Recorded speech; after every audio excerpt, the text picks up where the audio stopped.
Bantay Mpox naman tayo, na-detect sa bansa ang unang kaso ng Mpox matapos itong ideklara ng World Health Organization bilang isang public health emergency. Sa kabila niyan, hindi pa raw maghihigpit ng border ang Pilipinas. Nasa frontline ng balitang yan si Gerard de la Peña.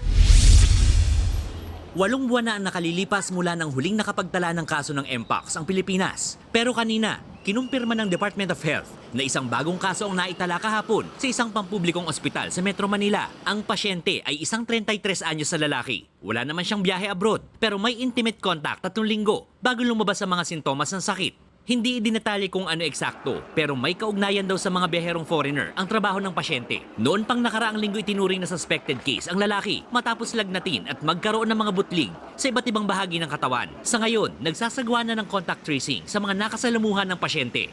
Siya ngayon ang unang kaso sa Pilipinas matapos magdeklara ang World Health Organization ng Public Health Emergency of International Concern sa Mpox. Siya rin ang ikasampung kaso ng Pilipinas mula noong 2023. At ayon sa DOH, posible pa yang madagdagan. Ang Mpox sa dati tinatawag na monkeypox ay isang infectious viral disease o nakahahawang sakit. Di tulad ng COVID-19 na nakukuha mula sa hangin, na ipapasa ang Mpox sa pamamagitan ng pagdikit sa taong may virus. Kabilang sa mga sintomas ang lagnat, rashes, pananakit ng katawan, panghihina at pamamaga ng mga hulani. Ayon sa DOH, mas mabagal ang hawahan sa Mpox. At hindi katulad sa COVID-19, hindi kailangan ng quarantine facilities dahil maaaring magpagaling ang taong may Mpox sa bahay.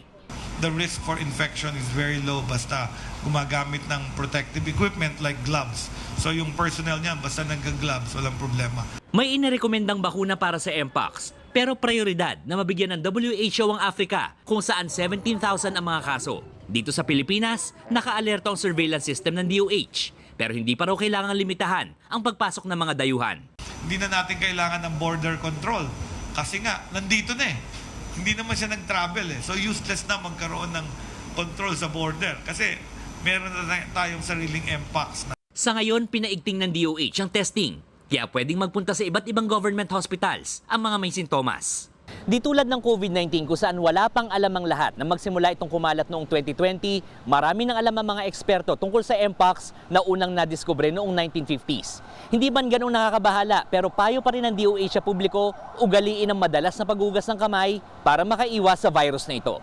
Maglalabas ng guidelines ng DOH tungkol sa Mpox bukas. Nagbabalita mula sa Frontline, Gerard de la Peña, News 5. Mga kapatid, Jiggy Manikad po, iba na ang may alam at may pakialam sa panahon ngayon. Para sa konkreto, kumpleto at komprehensibong balitaan sa Frontline, mag-follow at mag-subscribe sa social media pages ng News 5.